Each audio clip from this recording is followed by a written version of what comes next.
Magandang araw! Ngayon, tatalakayin natin ang SSS Facilitation Services ng GMH.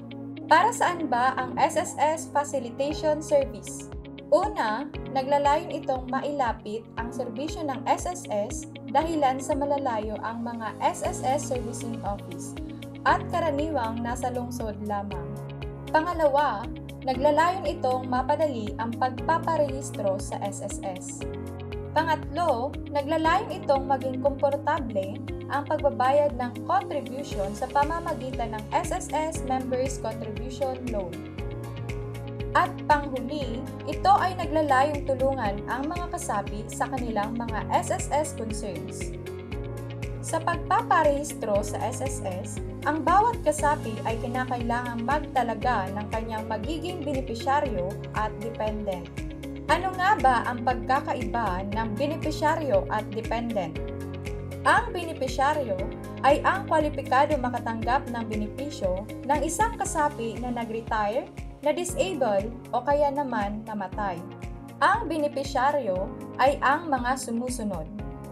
Una, primary beneficiary o pangunahing makikinabang sa benepisyo ng kasapi. Sila ang legal na asawa at legal na mga anak. Pangalawa, secondary beneficiary o pangalawang makikinabang sa benepisyo ng kasapi. Sila ang mga magulang, mga kamag-anak, gaya ng kapatid, pinsan, tiyuhin, pamangkin at iba pa. Maaari din silang magtalaga ng benepisyaryo na hindi kamag-anak kung wala silang maitatalaga mula sa mga nabanggit na primary at secondary beneficiaries. Tandaan, hindi pwedeng magtalaga ng secondary beneficiary kung mayroong lehitimong asawa at anak ang kasapi. Ang dependent naman ay tumutukoy sa mga taong umaasa sa kasapi at lehitimong sakop ng benepisyo o plan. Ang maaaring maging dependent ay ang una, ang legal na asawa na tumatanggap ng suporta mula sa miyembro. Pangalawa, mga anak. Ito ay maaaring lehitimo, nilihitimo, legal na inampon, at anak sa labas na walang asawa, hindi nakakuha ng trabaho, at hindi pa umabot sa 21 taong gulang. Pangatlo, kung higit sa 21 taong gulang, siya ay dapat walang kakayahang magtrabaho at hindi kayang suportahan ang sarili dahil sa pisikal o mental na kapansanan na natural o nakuha sa panahon ng kanyang pagkabuhay. At panghuli, ang mga magulang na tumatanggap ng suporta sa miyembro. Para sa mga ordinaryong mga mamamayan, napaka-importante ang maging kasapi ng SSS dahil sa iba't ibang benepisyong matatanggap pagdating ng panahon.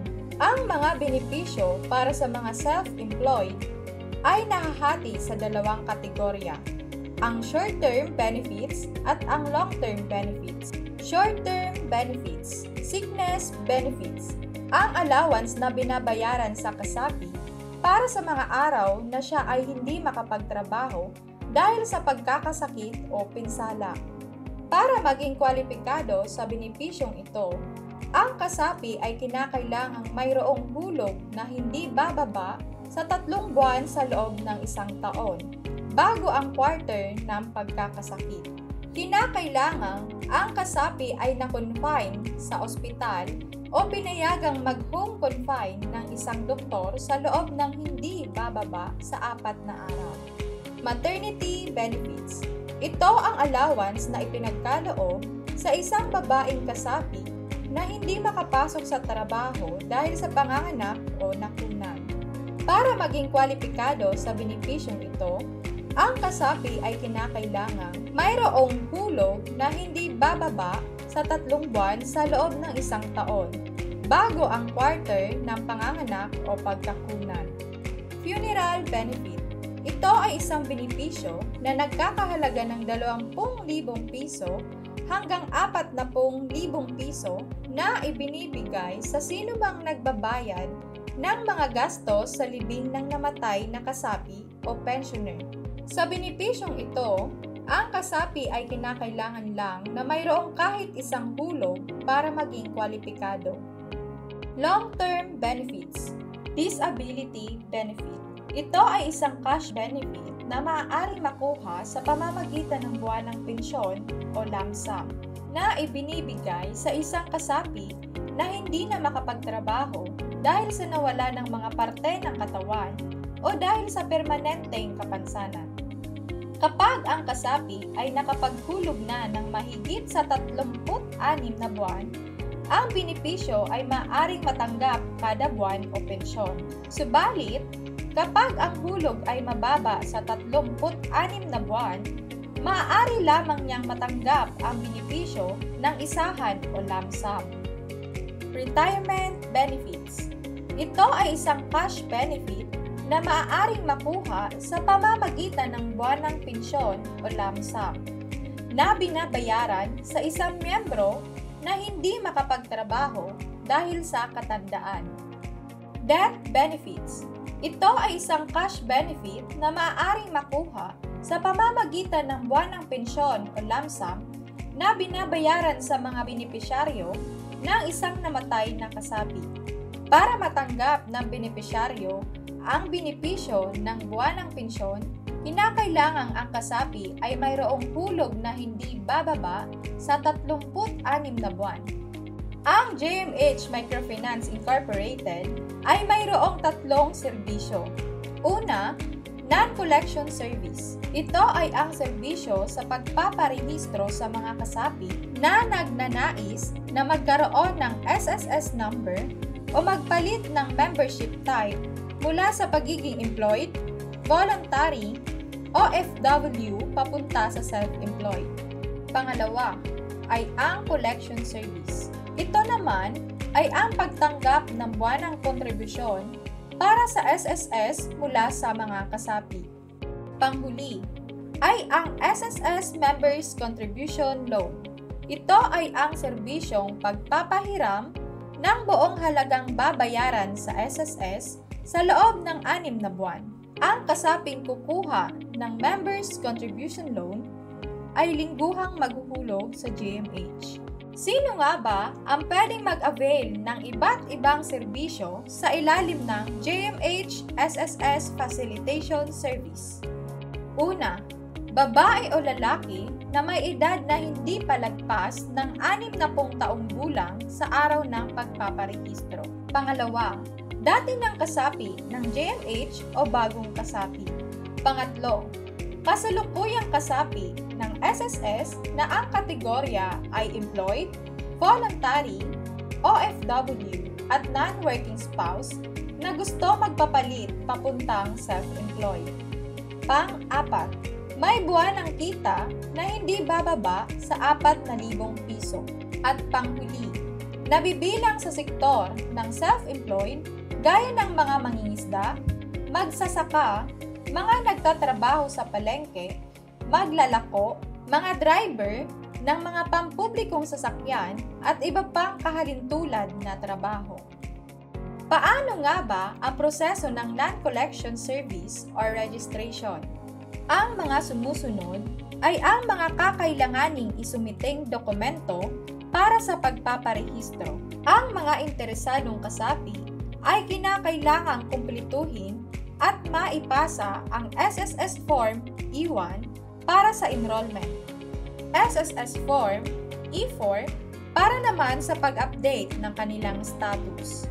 Pagkatapos maipasa ang form, ang kasapi ay dapat itong isumite kasama ang photocopy ng mga sumusunod na dokumento.